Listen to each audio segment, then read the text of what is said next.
तो साथियों नमस्कार, स्वागत है आप सबका। कैसे हैं आप सब? आशा करता हूँ कि आप सब बहुत अच्छे होंगे।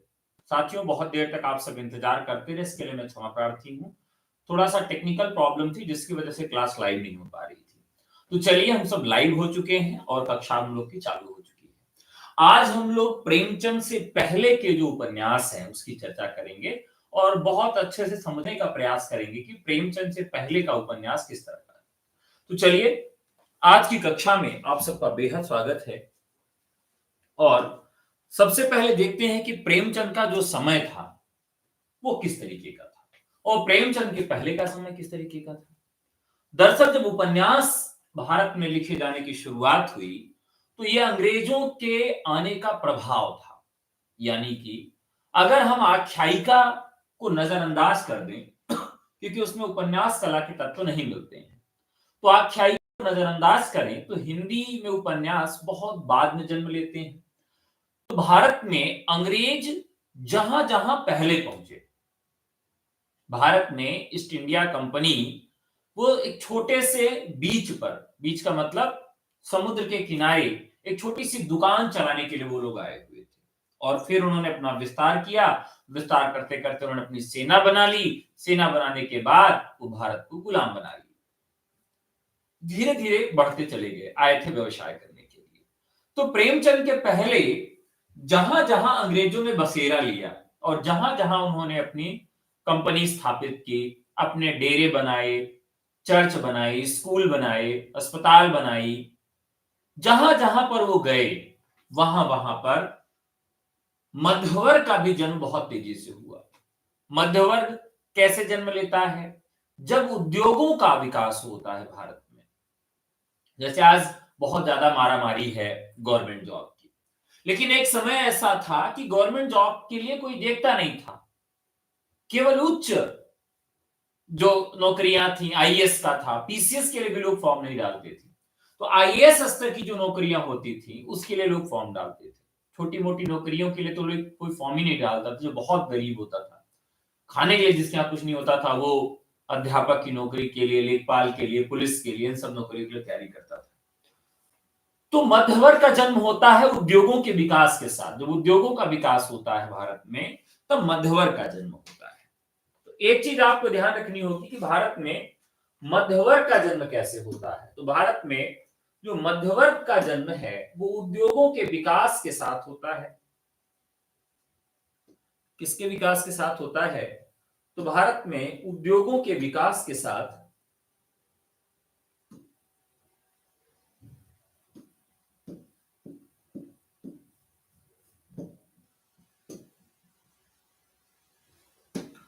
तो यहां हम नोट करते हुए चलेंगे। भारत में मध्यवर्ग का विकास उद्योगों के विकास के साथ होता है। जब उद्योगों का विकास हो जाता है तो भारत में मध्यवर्ग जन्म लेता है। मध्यवर्ग जहां अपने मनोरंजन के साधनों के विकास में उपन्यास को देखता है। तो दो चीजें ध्यान रखिएगा। पहली चीज यह है कि उद्योगों के विकास के साथ मध्यवर्ग का जन्म और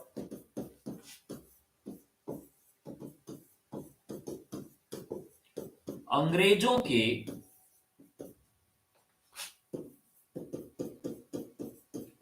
आगमन के बाद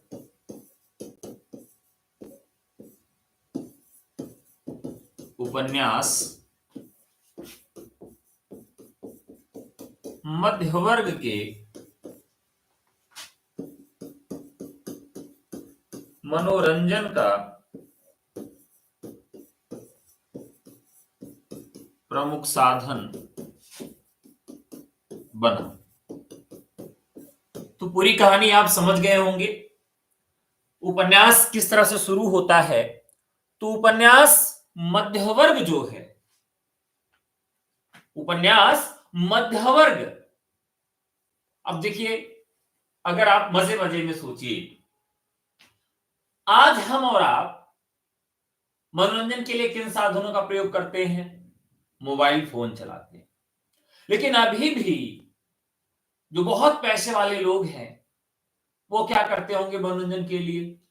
आप स्वयं जानते होंगे, मेरे कहने की कोई बात ही नहीं है।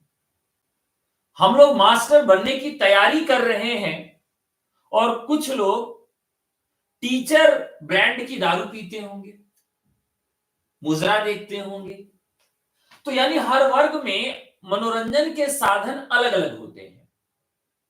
तो उस मध्य वर्ग जो था, वो बौद्धिक वर्ग हुआ करता था और वो पढ़ने लिखने में थोड़ा बहुत विश्वास करता था। तो मध्य वर्ग उपन्यास पढ़ना पसंद करता था और उपन्यास जो है वो अंग्रेजी में नॉवेल शब्द था।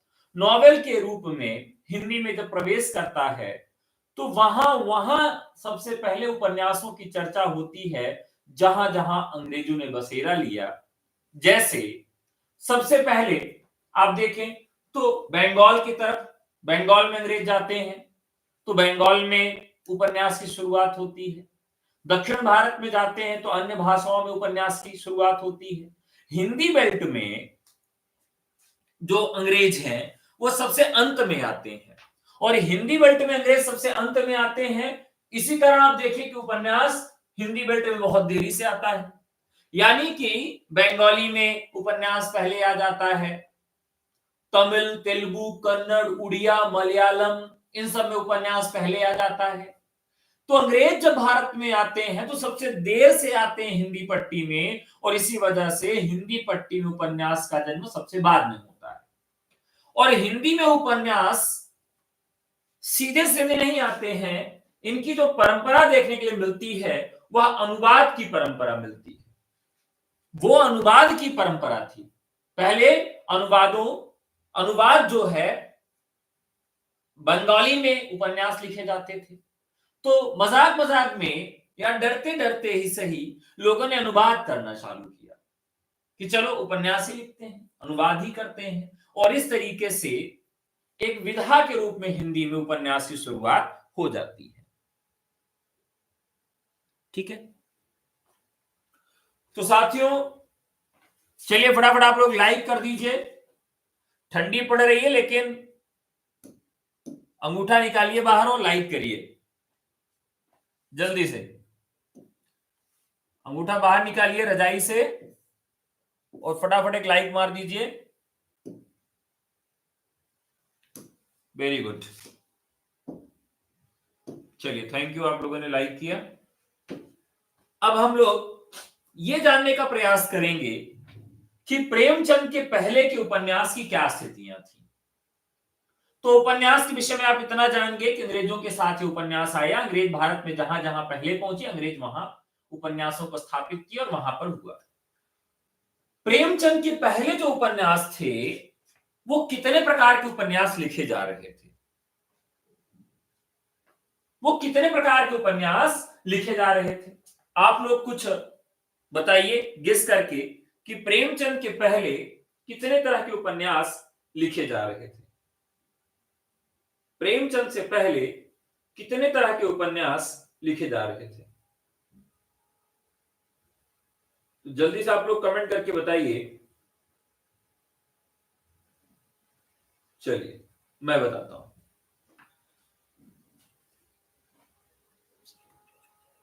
अरे भाई मैं रोज आऊंगा, आप सब रोज नहीं आते हैं। दरअसल जब लोग लाइव कम देखते हैं मुझे लगता है कि पढ़ने का मन आप सबका नहीं है, इसलिए कम आता हूं मैं। तो प्रेमचंद के पहले के जो उपन्यास थे उसमें प्रमुखता किसकी हुआ करती थी? किस्सा गोई की।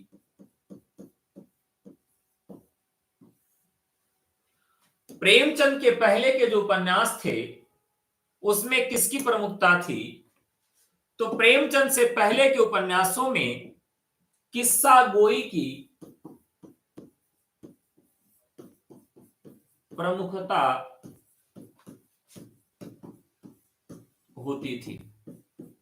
किसकी प्रमुखता होती थी?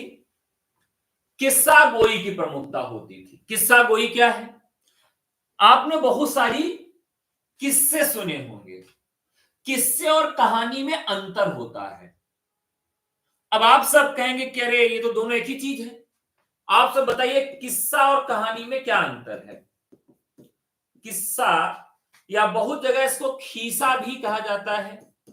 खीसा, खीसा और कहानी में क्या अंतर होता है। दरअसल किस्सा और खीसा आप जिसे कहते हैं, यह श्रवण परंपरा में आता है। यह श्रवण परंपरा यानी कि सुनने की व्यवस्था में आता है। और कहानी यह पाठ्य होती है। पाठ्य होती है।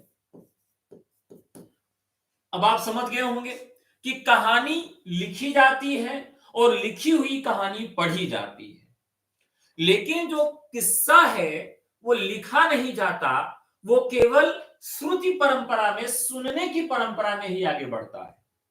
तो आपके दादी नानी ने आपको सुनाई, आपके दादी नानी को उनकी दादी नानी ने कहानियां सुनाई थी, और वो कहानियां उसी परंपरा में आगे बढ़ती गई। ठीक है, क्लियर हो गया सबको? Very good. तो एक चीज तो ये समझ में आ गई। तो प्रेमचंद से पहले किस्सा गोई प्रमुख हुआ करती थी, और उपन्यास का जो उद्देश्य था वह क्या था? उपन्यास का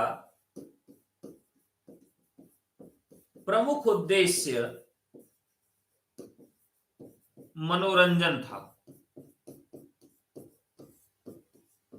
मैंने आपको भी बताया कि मध्यवर्ग के उदय के साथ जब उपन्यास का जन्म होता है, तो उपन्यास किस लिए हुआ था? मनोरंजन के लिए, कि जो पाठक उसको पढ़ेगा उसको मजा आएगा, आनंद आएगा। तो मनोरंजन के लिए उपन्यासों की शुरुआत होती है। अब प्रश्न यह बनता है कि प्रेमचंद से पहले जो उपन्यास की शुरुआत हुई, प्रेमचंद पूर्व युग जो उपन्यास हैं, इनका समय क्या है? कल मैंने आपको बताया था, आप लोग कमेंट करके हमें जल्दी से बताएं। प्रेमचंद पूर्व युग हिंदी में उपन्यास का जो समय है वो क्या रहा है? जल्दी से आप लोग कमेंट करके बताएं, जल्दी जल्दी। कल ही मैंने आपको पब्लिक क्लास में लिखाया था, प्रेमचंद पूर्व युग जो उपन्यास हैं उनका क्या समय रहा है। प्रेमचंद पूर्व युग उपन्यासों का समय क्या रहा है?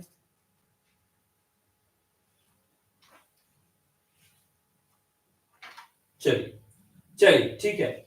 तो कल ही मैंने बताया था, प्रेमचंद से पहले जो उपन्यास लिखे गए हैं वो 1918 तक लिखे गए, यानी कि प्रेमचंद का जो पहला उपन्यास है, तब तक जो उपन्यास लिखे गए उन्हें हम इस श्रेणी में रखते हैं। तो प्रेमचंद के पहले तक जो नाटक लिखे गए, तो आप लोग कमेंट करके बता नहीं रहे हैं। 1900 से 1915 कौन कमेंट कर रहा है? 1982 से 1918 ये सही जवाब है। तो 1982 से 1918। अब 1982 क्यों कहा गया? क्योंकि हिंदी में उपन्यास की जो शुरुआत है, जिसे हिंदी का पहला मौलिक उपन्यास कहा जाता है, वह 1982 में लिखा गया। तो 1982 में जब हिंदी का पहला मौलिक उपन्यास लिखा गया और प्रेमचंद का पहला उपन्यास 1918 में लिखा गया, तो इसके बीच के समय को हम किस नाम से जानते हैं? प्रेमचंद पूर्व युग उपन्यास के नाम से जानते हैं। प्रेमचंद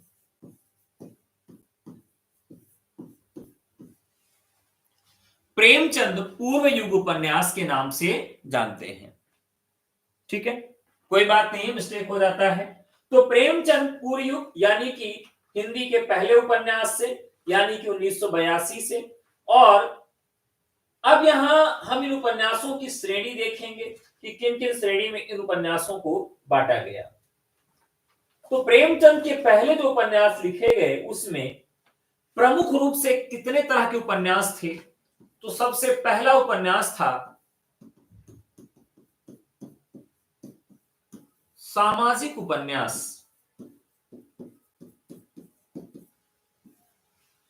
पहला तरह का उपन्यास जो लिखा गया वह था सामाजिक उपन्यास। और सामाजिक उपन्यासों में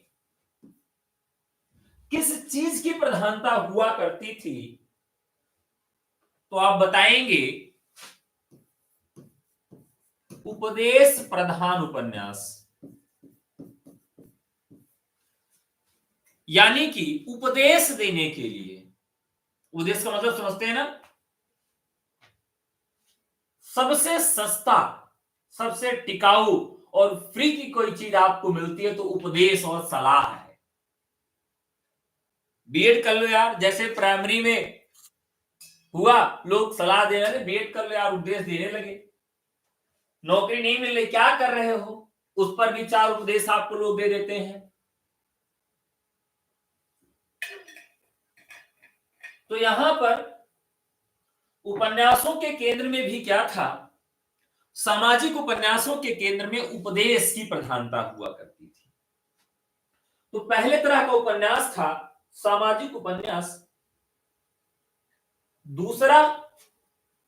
दूसरे तरह का जो उपन्यास है वह कौन सा था जो इस काल में लिखा गया?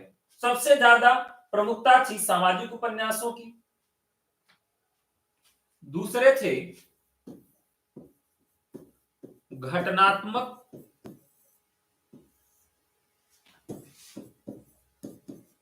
जासूसी या अयारी वाले उपन्यास। तो इसके केंद्र में अब मनोरंजन था ही।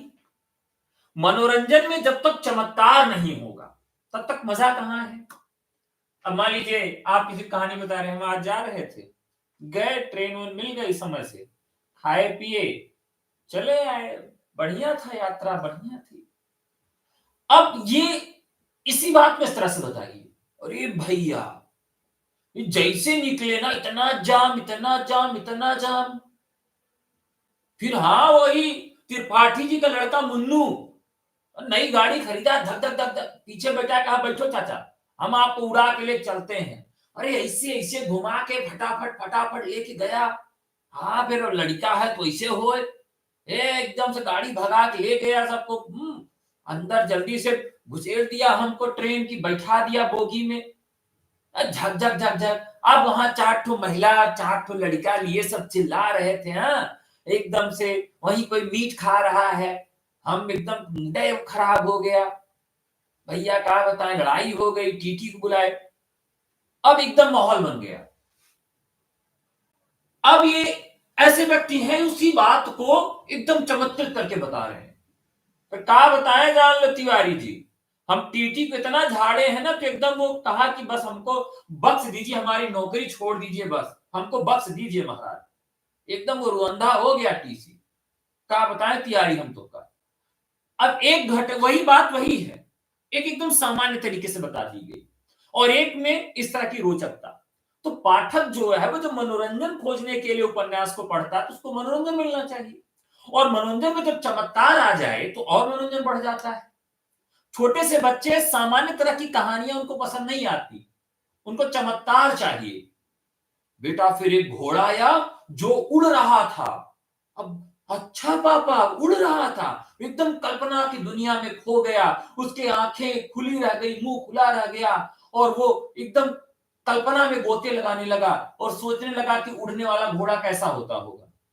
वो एकदम सामान्य मरघट घोड़ी की घटना बताइए कि बेटा जैसे तुम्हारे बब्बू अंकल की घोड़ी है वैसे एकदम मरा हुआ घोड़ा था, तो बच्चे को कहानी में इंटरेस्ट नहीं आएगा। तो जो घटना थी वो उपन्यास में एक एक घटना की प्रधानता होने लगी। उपन्यास जो सीधे और सपाट शैली में चल रहे थे, जो केवल उपदेश दिया जा रहा था, तो मनोरंजन नहीं होगा। मनोरंजन में उपदेश कैसे हो सकता है? अगर आप केवल उपदेश ही किसी को देने लगे तो मनोरंजन नहीं होगा। तो उपदेश जो था उसके बाद ये हुआ कि नहीं, उपदेश के साथ साथ अब थोड़ा बहुत घटना भी आए, घटना की प्रधानता हो और थोड़ा बहुत जासूसी की बात हो और थोड़ा बहुत अयारी की बात हो। ठीक है, तो अभी अयारी पर भी बात करेंगे कि अयारी किस भाषा का शब्द है और अयारी का अर्थ क्या होता है। आप में से जितने लोग जानते हो कि अयारी शब्द का अर्थ क्या होता है, वो प्लीज कमेंट करके हमें सूचित करें कि वो आप जानते हैं कि अयारी शब्द का अर्थ क्या होता है। तो दूसरे तरह के जो उपन्यास लिखे गए प्रेमचंद से पहले, सामाजिक उपन्यास लिखे गए जिसमें उपदेश की प्रधानता थी, घटनात्मक उपन्यास लिखे गए जिसमें घटना की प्रधानता थी, और जासूसी और अयारी तरह के उपन्यास लिखे गए प्रेमचंद के पहले। तीसरे तरह का जो उपन्यास लिखा गया वो कौन सा उपन्यास था? वह था ऐतिहासिक उपन्यास।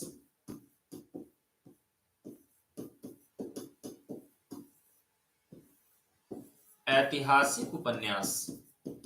प्रेमचंद से पहले इतिहास को भी केंद्र में रखा गया। क्या रखा गया? इतिहास को केंद्र में रखा गया और ऐतिहासिक उपन्यास लिखे गए। ठीक है, तो सामाजिक उपन्यास, घटनात्मक जासूसी या अयाली उपन्यास, ऐतिहासिक उपन्यास, और पांचवें कितना हो गया? 1 2 3 हो गया, और सामाजिक हो गया, तिलस्मी अयारी हो गया। अच्छा, एक मिनट, ये उसी मैंने लिख दिया इसको।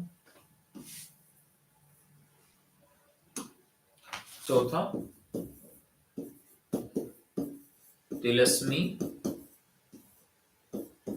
अयारी वाले उपन्यास, जासूसी उपन्यास, और पांचवें प्रकार का जो उपन्यास लिखा गया वह है भाव प्रधान उपन्यास। तो ये 5 प्रकार के उपन्यास लिखे गए: सामाजिक, घटनात्मक, ऐतिहासिक, तिलस्मी और भाव प्रधान। ये प्रेमचंद के पहले उपन्यास लिखे गए। ठीक है? नहीं, नहीं, ऐसा नहीं है। देखिए, अयारी का तात्पर्य होता है तेज भागने वाला। अयार का मतलब होता है तेज भागने वाला। चंद्रकांता आपने देखा था, चंद्रकांता की कहानी। चंद्रकांता बचपन मुझे बहुत अच्छा लगता था, और पिटता बहुत था। रात को आता था 9:30 या 10 बजे रात, और गांव में रात को 6 या 7 बजे या अधिकतम 8 बजे खाना खा के सो जाना है, और रात को 10 बजे टीवी देखने के पीछे खूब मार पड़ती थी। लेकिन कई बार रेडियो में चंद्रकांता को डीडी नेशनल लगा के सुनता था, तो बहुत ही इंटरेस्टिंग हुआ करता था। और उसमें 2 अय्यार थे। क्या थे? 2 अय्यार थे। उन अय्यारों को भी आप देखे होंगे। एक अय्यार का नाम यक्रूर सिंह था ना, और यक्रूर सिंह के 2 सहयोगी थे जो ऐसे यक्कू यक्कू करते थे, और उनके पीछे कौवा भी बोलता रहता था यक्रूर जब बोलता था। तो अय्यार का मतलब होता है कि तेज भागने वाला। अरबी भाषा का शब्द है, एकदम सही बात है। तो अय्यार का मतलब होता है, उसका हिंदी अर्थ होता है तेज भागने वाला। बहरहाल उस पर अलग से बात करेंगे।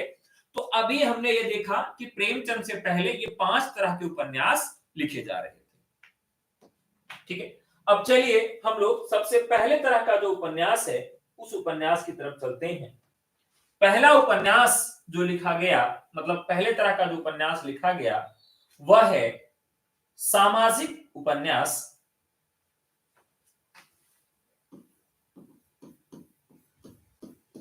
सामाजिक उपन्यास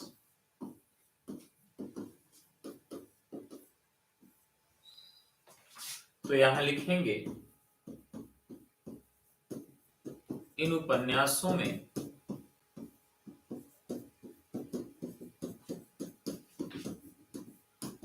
मनोरंजन के साथ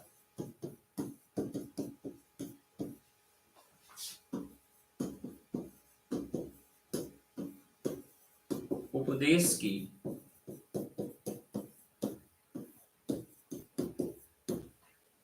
प्रधानता थी। इन उपन्यासों में किसकी प्रधानता थी? तो उपदेश की प्रधानता थी, उपदेश दिया जाता था। अब यहां पर जो पहला उपन्यास है भाग्यवती,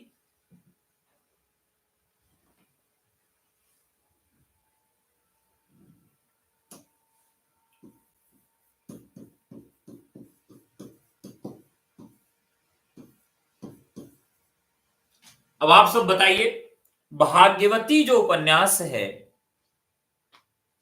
यह किस सन का है? कल ही मैंने आपको दिखाया था भाग्यवती उपन्यास किस सन का है? 1877 का है। और उसके पहले जो उपन्यास लिखा गया देवरानी जेठानी की कहानी,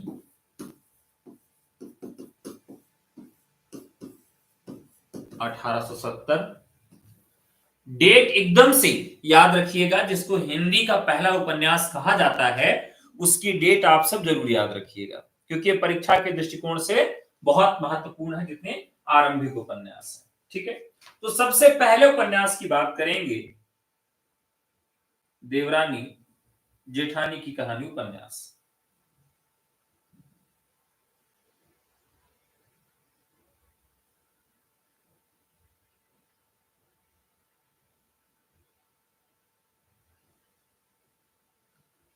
इसकी भूमिका थोड़ा सा मैं आपको पढ़ के बताऊंगा तो आपके लिए बहुत अच्छा रहेगा। दरअसल इसकी भूमिका में लिखा गया है कि ये किस तरह का उपन्यास है, तो गौर से सुनिएगा। मेरे पास इस उपन्यास का पीडीएफ है। स्त्रियों को पढ़ने पढ़ाने के लिए जितनी पुस्तकें लिखी गई सब अपने ढंग और रीति रिवाज से अच्छी हैं, परंतु मैंने इस कहानी को नए ढंग से लिखा है। मुझको निश्चय है कि दोनों स्त्री पुरुष इसको पढ़कर अति प्रसन्न होंगे और बहुत लाभ उठाएंगे। जब मुझको यह निश्चय हुआ कि स्त्री स्त्रियों की बोली और पुरुष पुरुषों की बोली पसंद करते हैं, कोई स्त्री पुरुषों की बोली व पुरुष स्त्रियों की बोली बोलता है तो उसको नाम धरते हैं। इस कारण मैंने पुस्तक में स्त्रियों को ही बोलचाल और वही शब्द जहां जैसे आशय हैं लिखे, और वह बोली जो जिले के बनियों के कुटुंब में स्त्री पुरुष लड़के वाले बोलते चालते हैं, संस्कृत के बहुत शब्द और पुस्तकें जैसे इसलिए नहीं लिखे कि न कोई चित्त से पढ़ता और ना ही सुनता। तो देवरानी जेठानी की कहानी जो है, इस उपन्यास को लिखने के पीछे जो एक प्रमुख कारण था वो कारण यह था कि स्त्रियों को शिक्षित करना। इसीलिए वो एक लिखते हैं कि मैंने इस तरह की भाषा का भी प्रयोग किया, इसीलिए मैंने इस तरह की भाषा का भी प्रयोग किया जो कि उस क्षेत्र की भाषा हो। वो कहे अगर मैं संस्कृत के शब्दों का प्रयोग कर देता तो बहुत सारे लोग इसको पढ़ते ही नहीं, और मैंने स्त्रियों के द्वारा स्त्रियों के मुख से स्त्रियों की भाषा को ही प्रयोग में लाया, इसलिए यह उपन्यास अधिक कारगर हो पाया। ठीक है,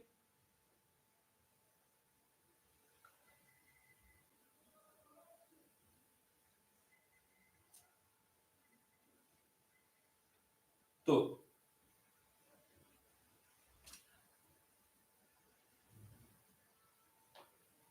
इस उपन्यास के प्रमुख जो कारण हैं वो हम लिख लेंगे, क्योंकि पहला उपन्यास है तो पहले उपन्यास में क्या क्या चीजें मिली वो हम नोट करते हैं।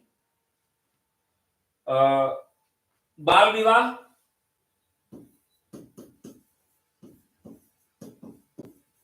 बाल विवाह,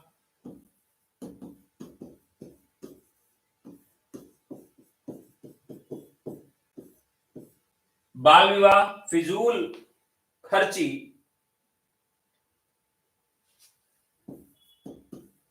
बंटवारा,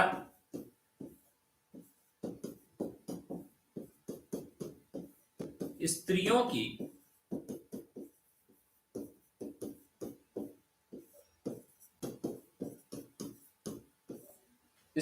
की आभूषण प्रियता, वृद्धों,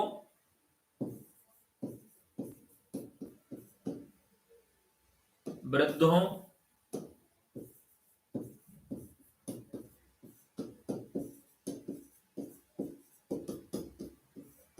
बहुओं की समस्या। क्योंकि पहला उपन्यास है तो इसके विषय में सारी डिटेल्स हम लिखेंगे जो कि परीक्षा के दृष्टिकोण से महत्वपूर्ण है। स्त्री शिक्षा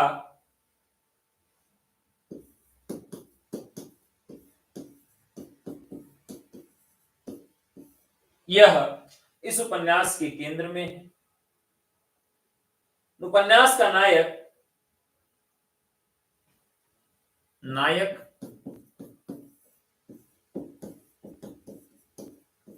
सर्वसुख है। यह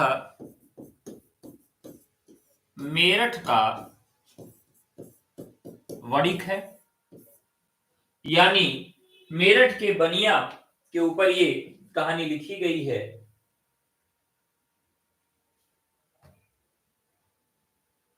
और ये कहानी यहां से शुरू हो जाती है। तो दरअसल सरसुख है मेरठ शहर का रहने वाला था, अग्रवाल बनिया था। इसको 2 लड़कियां तथा 2 लड़के हुए। इसने बड़ी लड़की था लड़के को बेपढ़ रखा, किंतु छोटी लड़की नागरी पढ़ाकर चिट्ठी पत्री लिखना और घर का हिसाब सीखना जान गई। छोटे लड़के को मदरसे में अंग्रेजी पढ़ने के लिए भेज दिया, बड़े लड़के को अपने रोजगार में लगा दिया। छोटे लड़के को पढ़ाई पूरी होते रेल विभाग में नौकरी मिली और 60 रुपए महीना कमाने लगा। बड़े लड़के की बहू अनपढ़ थी, किंतु छोटे लड़के की बहू पढ़ी लिखी थी। सरसुख का समधी सरकारी तहसीलदार होने के कारण अपनी बेटी को नागरी और बेटे को अंग्रेजी पढ़ाता है। आगरा कॉलेज में पढ़कर वकालत की परीक्षा पास करने के लिए उसके ताऊ के पास आगरा भेजता है। सरसुख का छोटा लड़का अपने लड़के को रुड़की कॉलेज भेजकर इंजीनियरिंग कराना चाहता है, परंतु उसकी पत्नी वकील बनाना चाहती थी। तो यहां पर इस तरह की कहानियां आती हैं। सरसुख जो मेरठ का अग्रवाल बनिया है और सरसुख की संतान बड़ी बेटी का नाम पार्वती। तो यहां पर लिख लेंगे पार्वती, ये बड़ी बेटी है, ये इसकी एक प्रमुख पात्र है। सुखदेई, सुखदेई ये छोटी बेटी है और इनका एक पुत्र भी था दौलत राम और छोटे, दौलत राम और छोटे यह इनके पुत्र थे। कहानी इसी के इर्द गिर्द घूमती है। ज्ञाने और आनंदी, ज्ञाने और आनंदी यह इनकी पत्नियां थी।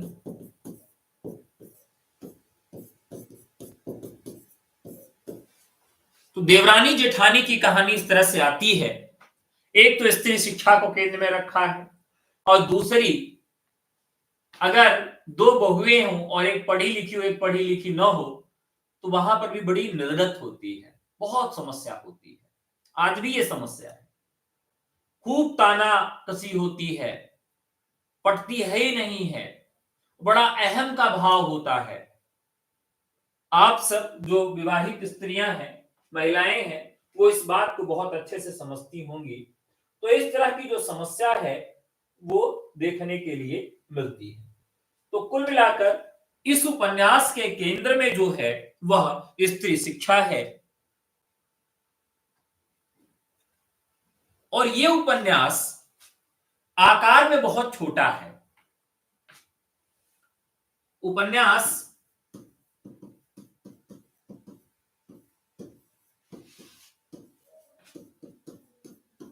35 पृष्ठों में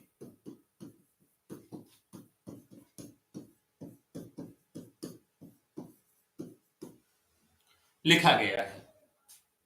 यह उपन्यास कितने पृष्ठों में लिखा गया है? तो यह 35 पृष्ठों में लिखा गया उपन्यास है।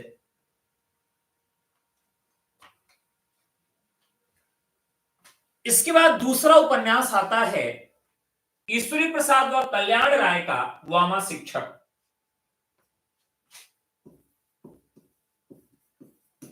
ईश्वरी प्रसाद व कल्याण राय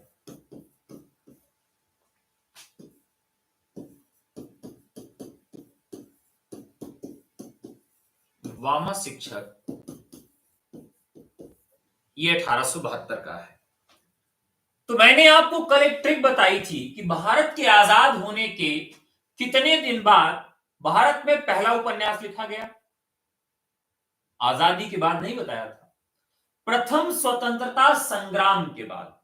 तो भारत में प्रथम स्वतंत्रता संग्राम 1857 में आता है और उसके 13 साल बाद हिंदी में पहला उपन्यास लिखा गया, यानी कि 57, 3, 60, 10, 70, 1870 में पहला उपन्यास लिखा गया और दूसरा उपन्यास लिखा गया 1872 में। ठीक है, तो दूसरा उपन्यास कब लिखा गया? वह 1872 में लिखा गया और तीसरा उपन्यास जो लिखा गया वह लिखा गया श्रद्धाराम फिल्लौरी का भाग्यवती 1877। श्रद्धाराम फिल्लौरी का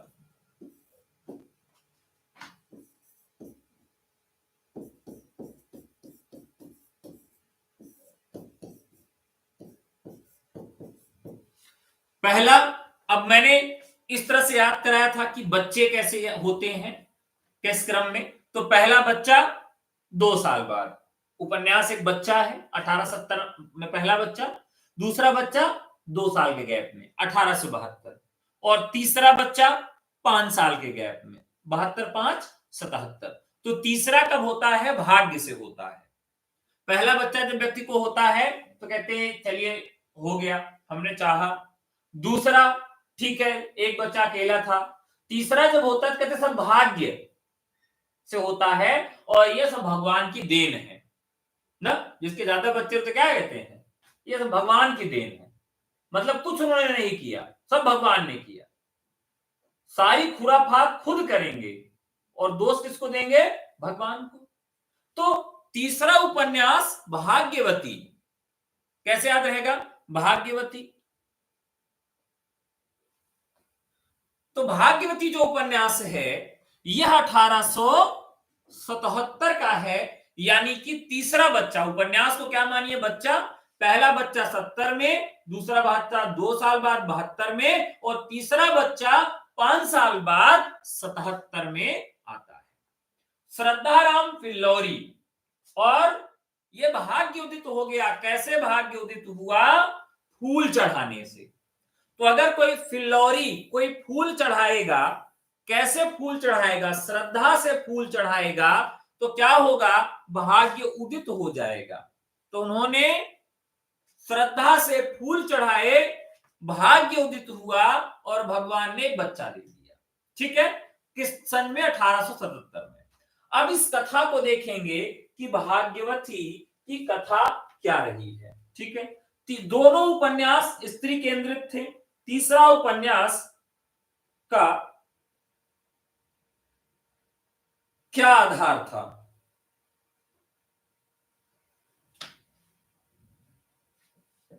तो यहां पर समाज सुधार और पुरुष सुधार इसमें प्रबल है।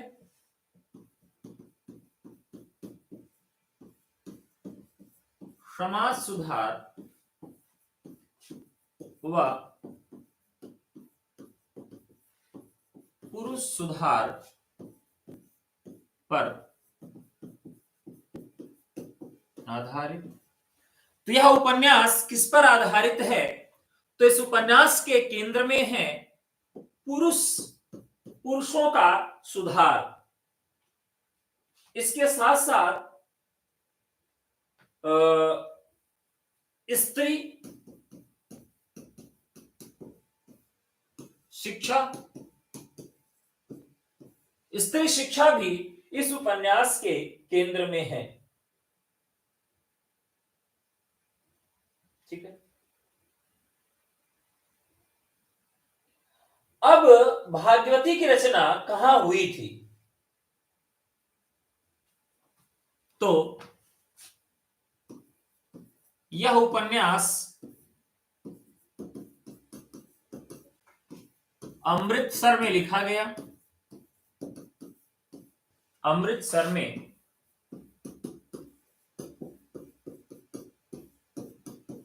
लिखा गया क्योंकि श्रद्धाराम जी का जो फिलौरी जी का जो क्षेत्र है वह अमृतसर यानी कि पंजाब से मेल खाता है। यह उपन्यास प्रकाशित होने की अगर बात करें तो कब प्रकाशित हुआ था? यह उपन्यास 1888 में प्रकाशित हुआ, यानी कि यह उपन्यास लिखा पहले गया और बाद में यह प्रकाशित हुआ।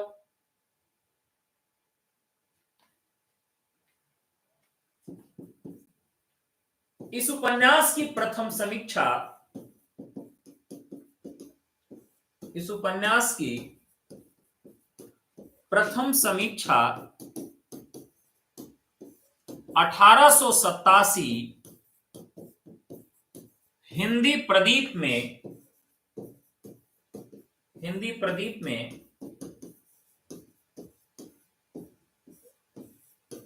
छपती है। तो इस उपन्यास की प्रथम समीक्षा 1887 हिंदी प्रदीप में छपती है और कई राज्यों के स्कूल पाठ्यक्रम में यह पढ़ाया जाता था और बहुत सारे लोग इस उपन्यास को सरकारी उपन्यास कहते हैं क्योंकि गवर्नमेंट ने कुछ फंड दिया था इस उपन्यास के लेखन के लिए कि भैया आप पैसा ले लीजिए और एक उपन्यास आप लिख दीजिए।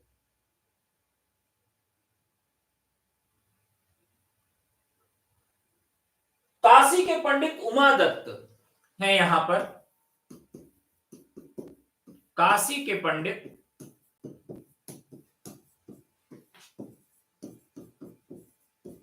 उमा दत्त की बेटी के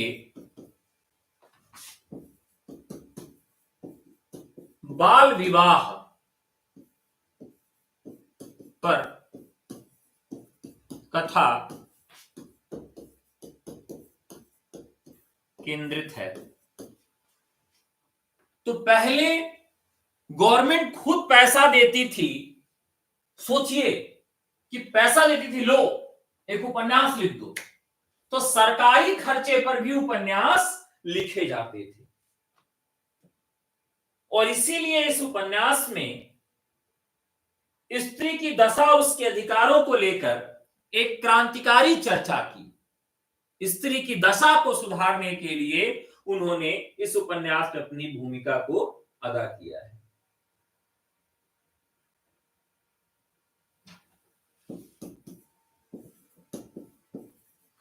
विधवा विवाह का पक्ष,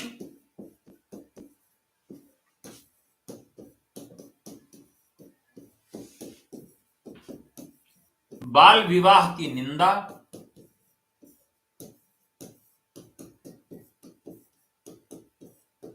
यह सब इस उपन्यास के केंद्र में था। ठीक है।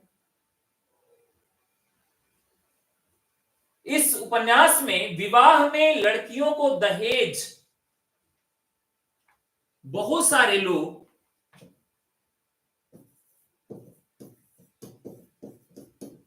लड़कियों के विवाह में यह उपन्यास दहेज के रूप में दिया जाता था। दहेज के रूप में दिया जाता था। 1 मिनट के लिए आप सोचिए कि कैसा जमाना था कि भैया दहेज नहीं है, उपन्यास ले जाइए, पढ़िए। इस उपन्यास की ख्याति देखिए कि यह उपन्यास एक तो सरकारी खर्चे पर लिखवाया गया, दूसरा वहां के स्कूलों में भी यह उपन्यास लगवाया गया, तीसरा यह अमृतसर में लिखा गया, पंजाबी व्यक्ति के द्वारा लिखा गया, काशी के पंडित जी के बिटिया को केंद्र में रख के, बाल विवाह को केंद्र में रख के। और इस उपन्यास में दहेज प्रथा का विरोध है, विधवा विवाह का विरोध है, विधवा विवाह का पक्ष लिया गया और बाल विवाह का विरोध है। और विवाह के समय इस उपन्यास को दिया जाता था कि ले जाइए, और दहेज के रूप में, जैसे कहा जाता है कि दुल्हन ही दहेज है, वैसे उपन्यास ही दहेज है, ऐसा आप इस उपन्यास के परिप्रेक्ष्य में कह सकते हैं। तो इसकी जो नायिका है भाग्यवती है। नायिका कौन है? भाग्यवती है।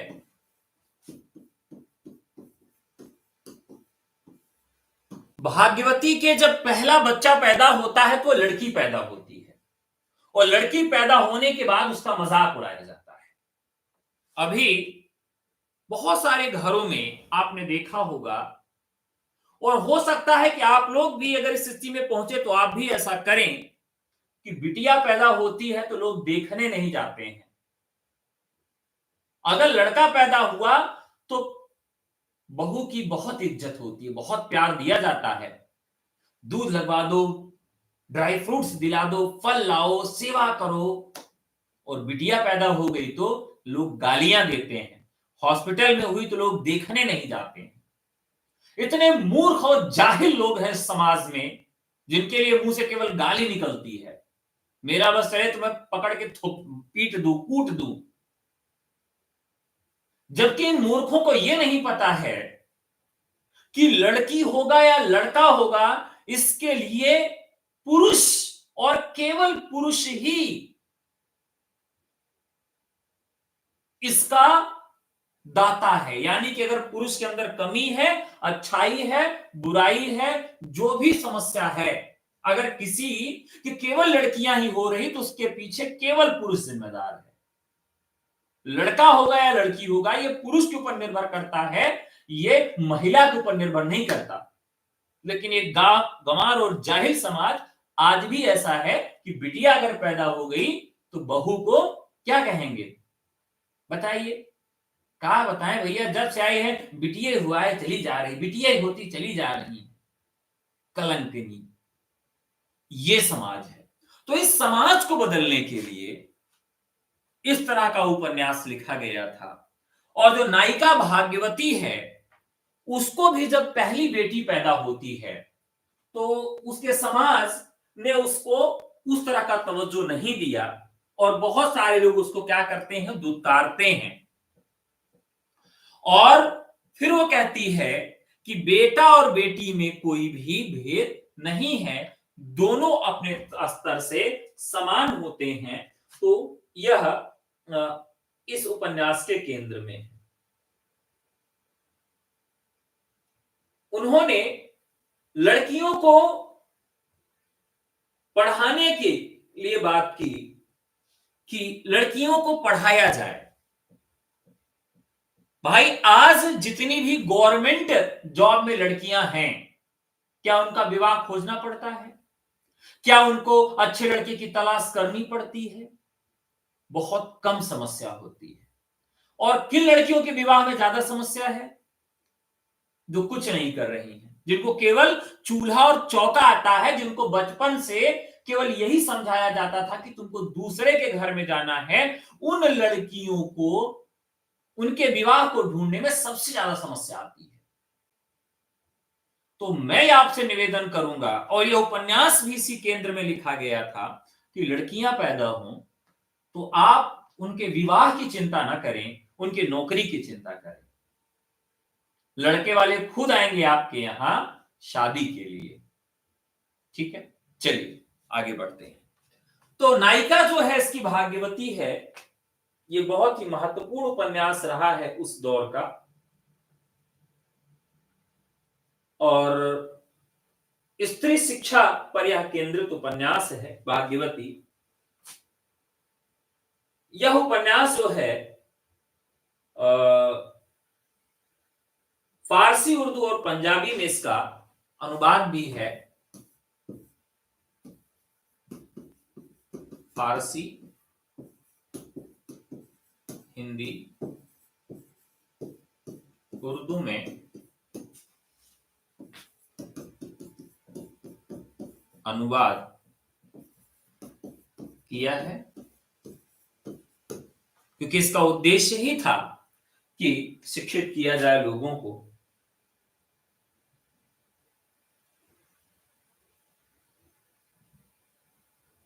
हिंदी का पहला मौलिक उपन्यास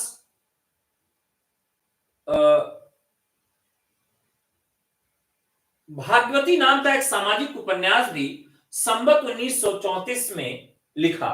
ये कथन है, यहां लिख लेंगे। भाग्यवती नाम का एक सामाजिक उपन्यास भी भाग्यवती नाम का एक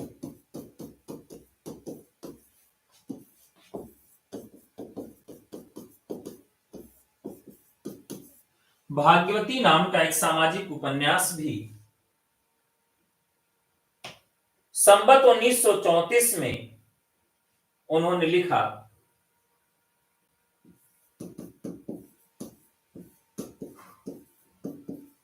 34 में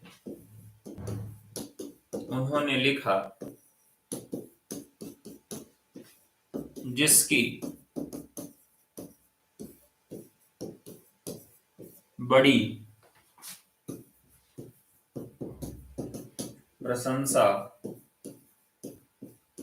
हुई।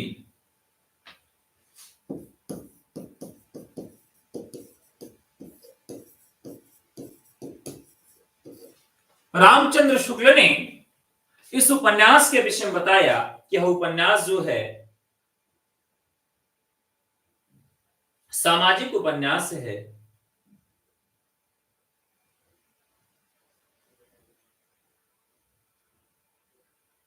तो श्रीनिवास दास रचित परीक्षा गुरु को शिक्षापद उपन्यास और श्रद्धाराम किल्लोरी द्वारा रचित भाग्यवती को अंग्रेजी ढंग का मौलिक उपन्यास पहले पहल हिंदी में माना। तो भाग्यवती को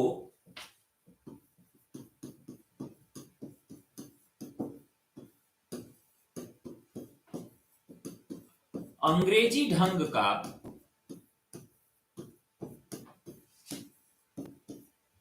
प्रथम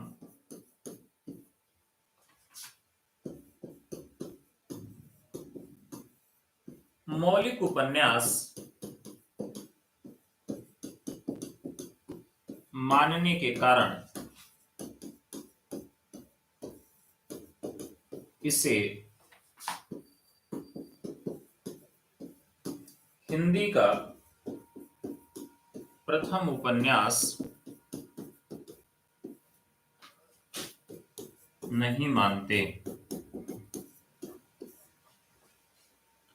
तो इसके पीछे का कारण क्या है, आप सब जान गए होंगे कि हिंदी का पहला उपन्यास इसे क्यों नहीं माना गया। तो इसके पीछे का कारण था कि शुक्ल जी ने इसे हिंदी का न मान के अंग्रेजी ढंग का पहला उपन्यास मान लिए। इस वजह से उन्होंने इसको पहला उपन्यास नहीं माना। ठीक है, तो लगभग इसकी कहानी को आप समझ गए होंगे।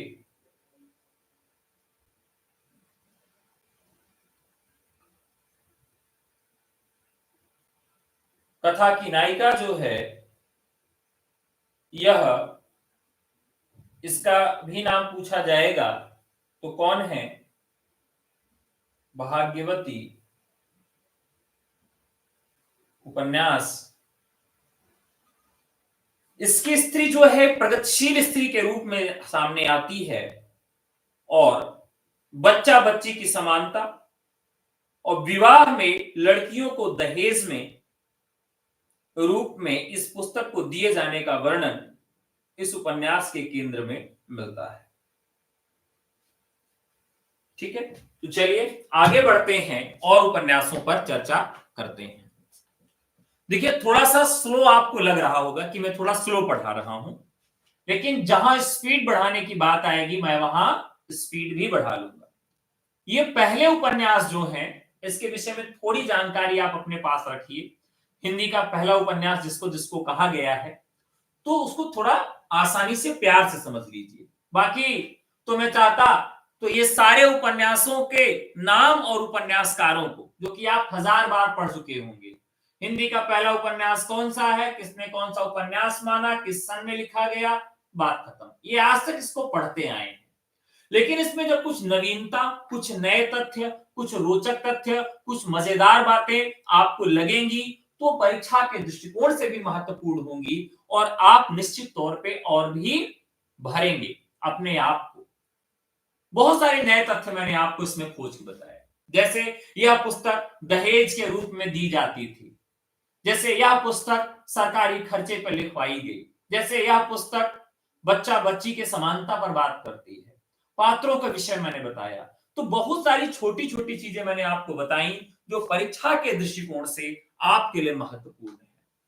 बाकी तो किताबों में बहुत सारी चीजें मिल जाती हैं आपको, लेकिन मेरा उद्देश्य यह है कि कुछ नई चीजें, कुछ रोचक चीजें भी आपको बताऊं, जिससे परीक्षा के दृष्टिकोण से भी ये महत्वपूर्ण हो जाए। लाला श्रीनिवास दास परीक्षा गुरु 1882। लाला श्रीनिवास दास 1882।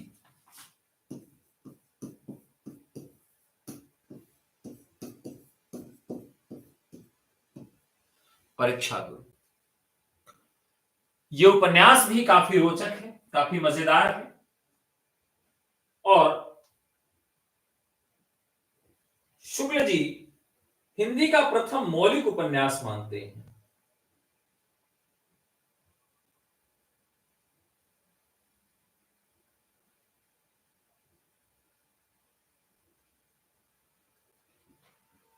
अब यहां पर एक बात आपको यहां लिख लेनी है। पिछला वाला जो तथ्य है,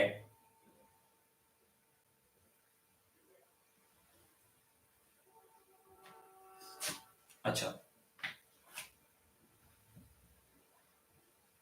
यहां पर इस तथ्य को आप ये लिख लीजिएगा, शुक्ल जी का नाम हटा ही देते हैं, तो ये लिख लेंगे कि भाग्यवती को अंग्रेजी ढंग का प्रथम मौलिक उपन्यास माने जाने के कारण इसे हिंदी का प्रथम उपन्यास नहीं मानते कुछ विद्वान, कुछ लोग नहीं मानते। ठीक है, अब इसके बाद दूसरा तथ्य से हम लोग नोट कर लेंगे, क्या कि अंग्रेजी पद्धति पर लिखा गया हिंदी का प्रथम मौलिक उपन्यास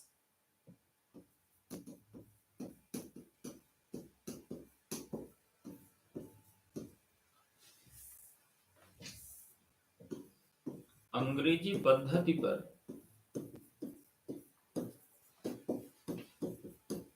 लिखा गया हिंदी का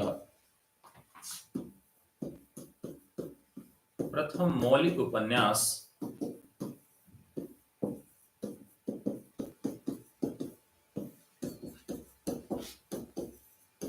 परीक्षा गुरु को शुक्ल जी मानते हैं। ठीक है, तो एक महत्वपूर्ण तथ्य हो गया। दूसरा तथ्य लिखेंगे,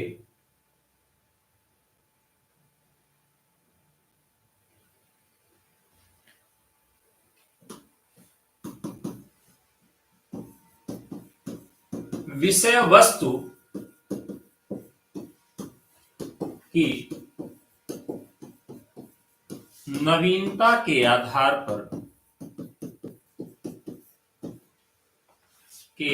पर कुछ लोग भाग्यवती को हिंदी का प्रथम उपन्यास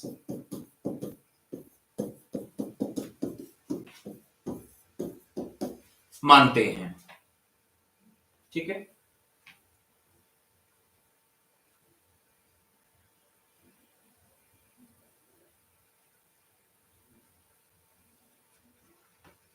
अब हम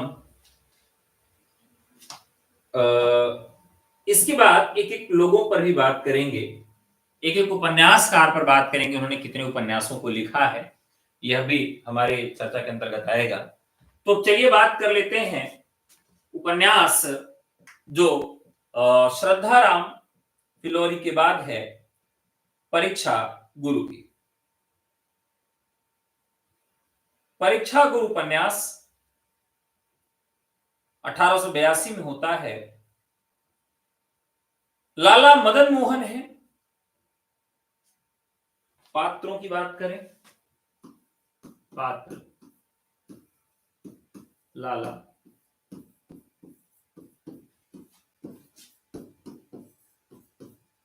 मदन मोहन।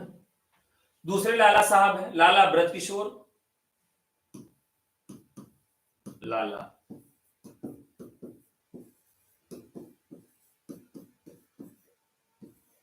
ब्रजकिशोर।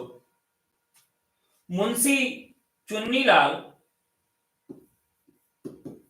मुंशी चुन्नीलाल। और एक पात्र और इसमें आते हैं, मास्टर शंभुदयाल,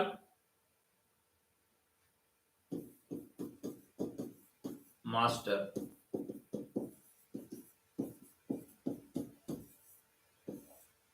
तो ये इसमें कुल पात्र हैं। ये पात्र जो हैं सौदागर की दुकान पे मिलते हैं। और इस उपन्यास में एक समस्या है, कथाक्रम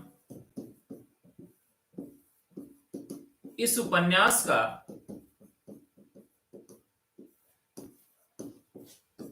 सिलसिलेवार नहीं है।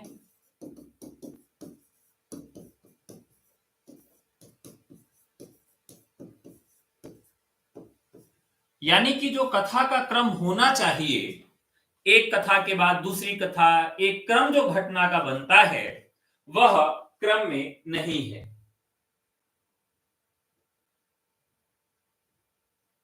ठीक है, तो यह उपन्यास की रचना 25 नवंबर 1882 की हुई थी। तो कई बार इसकी डेट भी पूछ लिया जाता है। तो 25 नवंबर 1882 डेट अगर पूछे, क्योंकि ये हिंदी का पहला उपन्यास है, शुक्ल जी भी इसको मानते हैं, तो एग्जैक्ट डेट पूछ रहे तो 25 नवंबर 1982 को यह लिखा गया था। और यह उपन्यास जब आया था तो आप लोग कल्पना करके बताइए कि कितने रुपए का रहा होगा। चलिए जल्दी से गेस करके बताइए आप सब, देखते हैं कितना लोग सही गेस करते हैं। यह उपन्यास 1882 में जब आया तो कितने रुपए का रहा होगा? 2 रुपए, 4 रुपए, 5 रुपए, 9 रुपए, 20 रुपए, 50 पैसे, कितने का रहा होगा? कल्पना करके जल्दी से बताइए कि 1882 में यह उपन्यास कितने रुपए का रहा होगा। चलिए मैं बताता हूं।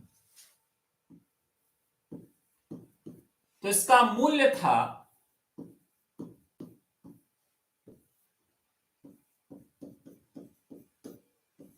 1 रुपया। कितने का था? 1 रुपए का। लेकिन अब समझिए, बहुत महंगा उपन्यास था। 1882 में 1 रुपए की कीमत बहुत ज्यादा थी। तो यह उपन्यास इसीलिए आम लोगों के लिए नहीं था, यह उपन्यास मध्यवर्ग के लिए था, जिसकी बात मैं बार बार कह रहा हूं कि उपन्यास मध्यवर्ग के मनोरंजन के लिए था। ठीक है। लाला श्रीनिवास कुशल महाजन और व्यापारी थे।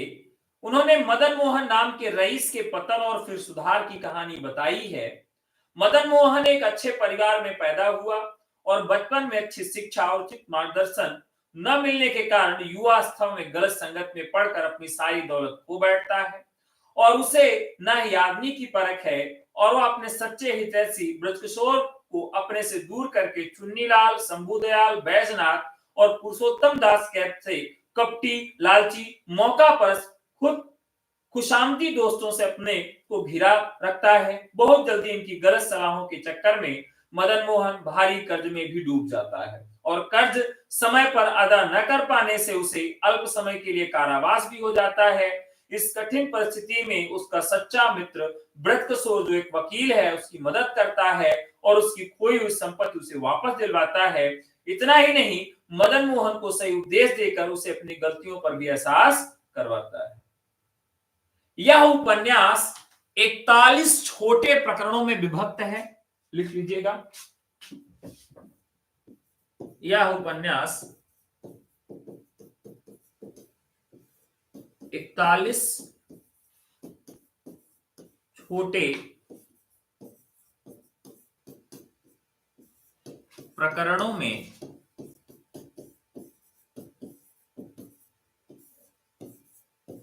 विभक्त है।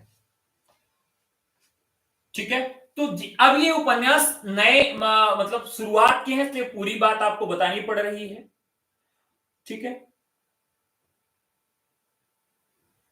इस उपन्यास में लोगों को शिक्षित करने के लिए, उदाहरण के लिए यूनान और इतिहास में इंग्लैंड को दर्शाया गया है और तो गद्य के अच्छे नमूने भी यहां पर देखने के लिए इस उपन्यास में मिलते हैं। ठीक है। तो लाला मदन मोहन, ब्रजकिशोर, मुंशी चुन्नीलाल, मास्टर शंभुदयाल सौदागर की दुकान में मिलते हैं और यह उपन्यास वहीं से शुरू होता है। तो आप सबको समझ में आ गया होगा पहले उपन्यास का मामला, हिंदी का पहला उपन्यास इसे क्यों माना गया और बाकी उपन्यासों को हिंदी का पहला उपन्यास क्यों नहीं माना गया, इस भी चीज को आप सब जान गए। अब इसके बाद कल से हम लोग एक एक उपन्यासकार को पढ़ेंगे कि किस उपन्यासकार ने कितने उपन्यास लिखे। जैसे हम बात करेंगे बालकृष्ण भट्ट की, जगमोहन सिंह की, अयोध्या सिंह उपाध्याय हरिऔध की, भुवनेश्वर की, लज्जाराम मेहता की, जो सभी उपन्यासकार हैं उन पर बात करेंगे, उनके उपन्यासों को पढ़ेंगे, कथा को पढ़ेंगे, पात्रों को पढ़ेंगे। तो पूरी बातचीत और चर्चा हम सब करेंगे। ठीक है। आज की कक्षा कैसी लगी, मजा आया कि नहीं आया, कुछ नए तथ्य मिले कि नहीं मिले? जितना आज मैंने पढ़ाया वो सब स्थापना दर, स्थापना और तर्क के लिए, कथन और निष्कर्ष के लिए महत्वपूर्ण है। कल की क्लास में आगे से हम लोग चर्चा करेंगे। आज के लिए इतना ही। खूब पढ़िए, मस्त रहिए, प्रतिदिन 6 घंटे से पढ़ाई कम मत करिए। ठीक है। कम सोइए, कम खाइए, कुछ भी हो जाए लेकिन पढ़ाई जरूर करिए। तबीयत खराब रहे दवा खा के पढ़िए, लेकिन गैप मत करिए। सारी चीजों के लिए बहाना रहे लेकिन पढ़ाई के लिए कोई बहाना नहीं होना चाहिए। जो इस राह पर चलेगा निश्चित तौर पर उसका चयन सुनिश्चित है, अगले रिजल्ट में उसका नाम छपा रहेगा। तो साथियों, इन्हीं शुभकामनाओं के साथ आपसे लेते हैं विदा। कल फिर आपसे मुलाकात होगी इसी समय रात 9 बजे। तब तक के लिए नमस्कार, जय हिंद।